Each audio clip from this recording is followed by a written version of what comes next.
событие 8 августа 2008 года изменило мою жизнь радикально.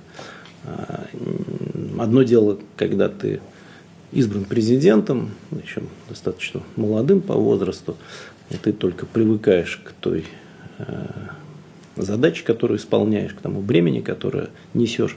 А другое дело, когда ты вынужден принимать решения о военных действиях. Я на самом деле могу сказать, что это очень непросто. Очень непросто.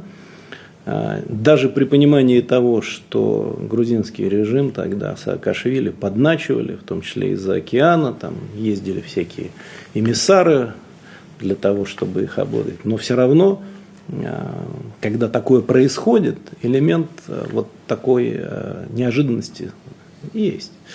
Вот. Но тут главное, на мой взгляд, не растеряться и принять решение о том, что делать максимально быстро. И, собственно, что и было сделано. Я там на протяжении нескольких часов созванивался с теми, кто отвечал за эти процессы тогда в стране, то есть с министром обороны, с начальником Генштаба, там, с некоторыми другими военачальниками. Ну и потом вынужден был принять вот такое решение о нанесении ответного удара по грузинским войсковым формированиям.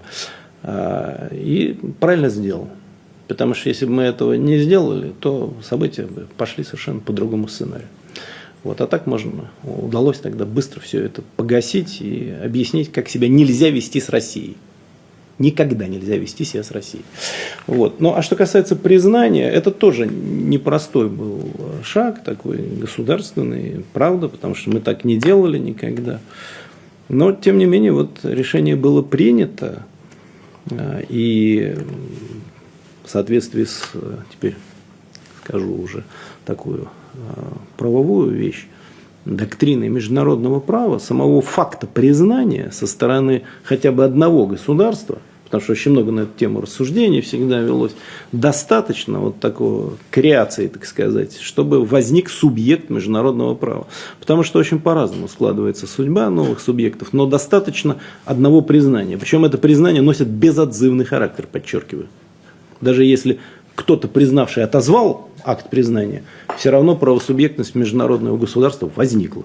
Вот такова позиция доктрины международного права, всех источников на эту тему.